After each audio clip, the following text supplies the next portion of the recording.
خدایا تیرا بندہ تیرے نام سے بزم کا آغاز کرتا ہوں، خدایا تیرا بندہ تیرے نام سے بزم کا آغاز کرتا ہوں، تیرا بندہ ہوں تیری رحمتوں پر ناز کرتا ہوں، فقط تیری مدد اور استعانت کے بھروسے پر، فقط تیری مدد اور استعانت کے بھروسے پر مجھے اڑنا نہیں آتا مگر پرواز کرتا ہوں۔ معزز سامعین، سب سے پہلے میں اللہ تبارک و تعالیٰ کی بارگاہ میں سر تسلیم خم کرتے ہوئے، جو کہ بادشاہوں کا بادشاہ، شہنشاہوں کا شہنشاہ، جو کہ سلطان السلاطین ہے، جس کے قبضے میں تمام کائنات ہے، جو تمام جہانوں کا پالنہار ہے، اور اس شعر کو مد نظر رکھتا ہوں کہ میں تو خدا سے یوں دعا کروں کہ نئی امید نئی زندگی عطا کر دے، کہ میں تو خدا سے یوں دعا کروں کہ نئی امید نئی زندگی عطا کر دے، بلند ہمالے پہ میرا اب تو کوئی حوصلہ کر دے، اور قدم قدم پہ جو فانوس بن سکے میرا، اور قدم قدم پہ جو فانوس بن سکے میرا، میرے ساتھ اب تو کوئی ایسا قافلہ کر دے۔ اس کے بعد قرآنی آیت یا ایھا الذین آمنوا صلوا علیہ وسلموا تسلیما کو پیش نظر رکھتے ہوئے تحفہ صلاۃ والسلام نچھاور کرتا ہوں جناب مدنی کریم صلی اللہ علیہ وسلم کی بارگاہ میں، جو کہ مدینے کے تاجدار، ہم غریبوں کے غم گسار، سید ابرار و اخیار، آقائے نامدار، شہنشاہ ذی وقار، گلشن ہستی کے اولی، فصل بہار رحمت للعالمین ہیں۔ اور اس شعر کو بھی پیش نظر رکھتا ہوں کہ ہو لاکھوں سلام اس آقا پر دل لاکھوں جس نے جوڑ دیے، کہ ہو لاکھوں سلام اس آقا پر دل لاکھوں جس نے جوڑ دیے، دنیا کو دیا پیغام سکون انسانوں کے رخ موڑ دیے، اور اس محسن اعظم نے الیاس کیا کیا نہ دیا دنیا کو، اور اس محسن اعظم نے الیاس کیا کیا نہ دیا دنیا کو،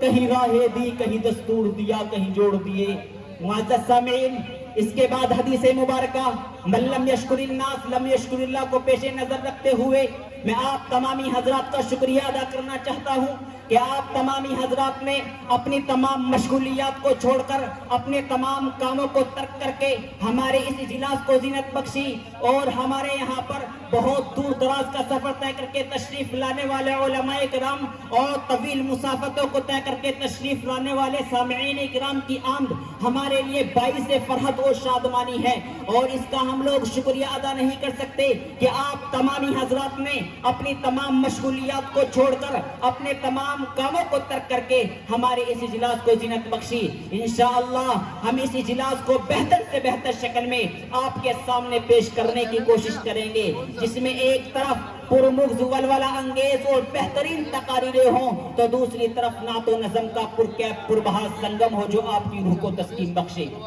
خلاصہ یہ کہ ہم نے اس اجلاس کو بہتر سے بہتر بنانے کی کوشش کی ہے، جس کے اختتام تک پہنچانے کے لیے ہمیں آپ کی ضرورت ہے، آپ کے تعاون کی ضرورت ہے۔ آپ کے تعاون کے بغیر ہم اس اجلاس کو اختتام تک نہیں پہنچا سکتے، لہذا میں امید کرتا ہوں کہ آپ تمامی حضرات آخر تک ہمارے ساتھ شانے سے شانہ اور قدم سے قدم ملا کر ہمارے اس اجلاس کو کامیاب بنانے میں ہمارا ساتھ دیں گے۔ سبھی حضرات کہیں انشاءاللہ۔ یہ میں قضا سبھی کا ہے قدم قدم بہم چلیں، یہ میں قضا سبھی کا ہے قدم قدم بہم چلیں، ہمارے ساتھ تم چلو تمہارے ساتھ ہم چلیں۔ معزز سامعین، آج کا یہ عظیم الشان اجلاس عام اپنی کامیابی اور کامرانی کی طرف رواں دواں ہے۔ یہ سب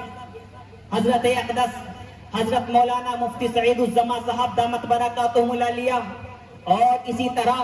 اراکین کمیٹی کی محنتوں کا نتیجہ ہے۔ دعا کرے کہ اللہ تبارک و تعالی ان تمام حضرات کی عمروں میں برکت عطا فرمائے۔ معزز سامعین، آج آپ کے اور ہمارے اس ادارے کا، خصوصاً اس علاقے کا معروف و مشہور مدرسہ انجمن مدرسہ مدینہ العلوم کا یہ اجلاس عظیم الحمدللہ بڑی آن بان کے ساتھ منعقد ہو رہا ہے، جس میں ہم اور آپ الحمدللہ شرکت کی سعادت حاصل کر رہے ہیں۔ اس پر اللہ تبارک و تعالیٰ کا جتنا بھی شکریہ ادا کیا جائے کم ہے، کیونکہ اللہ تبارک و تعالیٰ نے تقریباً 1 سال کے بعد یہ سنہری موقع عنایت فرمایا کہ جس میں ہم سب ایک ساتھ جمع ہو کر کے علماء کرام کی زبانی دین کی کچھ باتیں سن سکیں۔ معزز سامعین، اب بنا کسی تاخیر کے اس حدیث کو مد نظر رکھتے ہیں، کل امر ذی بال لم یبدأ بحمد اللہ فہو اخطا، کہ ہر وہ محتم شان کام جو اللہ تبارک و تعالیٰ کی ہم سے شروع نہیں ہوتا وہ ناقص اور ادھورا رہتا ہے۔ اللہ تبارک و تعالیٰ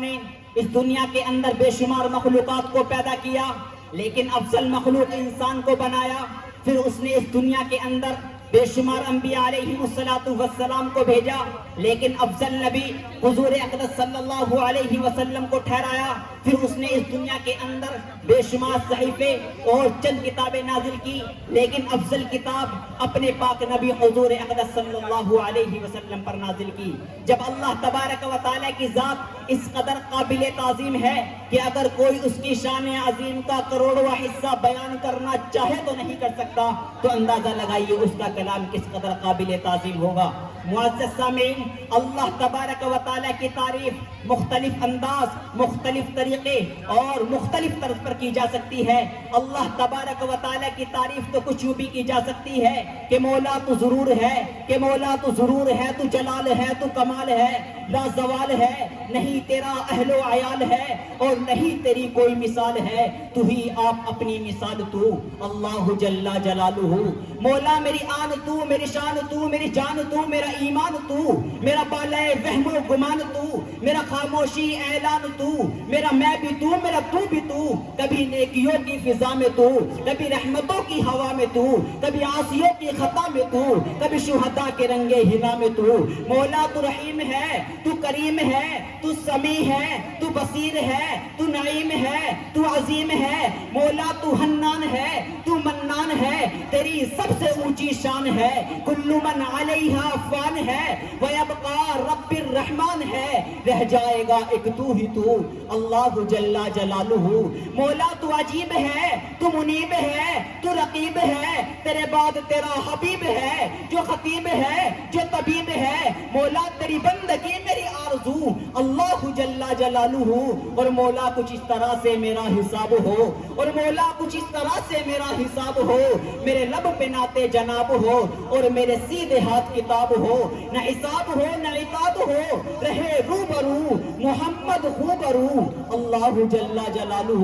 اللہ جل جلالہ۔ معزز سامعین، جب اللہ تبارک و تعالیٰ کی ذات اس قدر قابل تعظیم ہے کہ اگر کوئی اس کی شان عظیم کا کروڑواں حصہ بیان کرنا چاہے تو نہیں کر سکتا، تو اندازہ لگائیے اس کا کلام کس قدر قابل تعظیم ہوگا۔ تو آئیے اسی مقدس قرآن عظیم کی تلاوت بسعادت سے ہم اپنی اس پاک محفل کا آغاز کرتے ہیں، جس کے لیے میں آواز دے رہا ہوں ہمارے درمیان تشریف فرما سرزمین میرٹھ سے تشریف لائے ہوئے ہمارے مہمان مکرم جناب، ہم سرزمین غازی آباد سے تشریف فرما جناب قاری عبد المنان صاحب دامت برکاتہم العالیہ سے میں اس شعر کے ساتھ درخواست کر رہا ہوں کہ انجام اسی کے ہاتھ میں ہے، بس تو آغاز کر کے دیکھ، کہ انجام اسی کے ہاتھ میں ہے، بس تو آغاز کر کے دیکھ، بھیگے ہوئے پروں سے صحیح بس تو پرواز کر کے دیکھ، جس سے میری مراد جناب قاری عبد المنان صاحب دامت برکاتہم العالیہ۔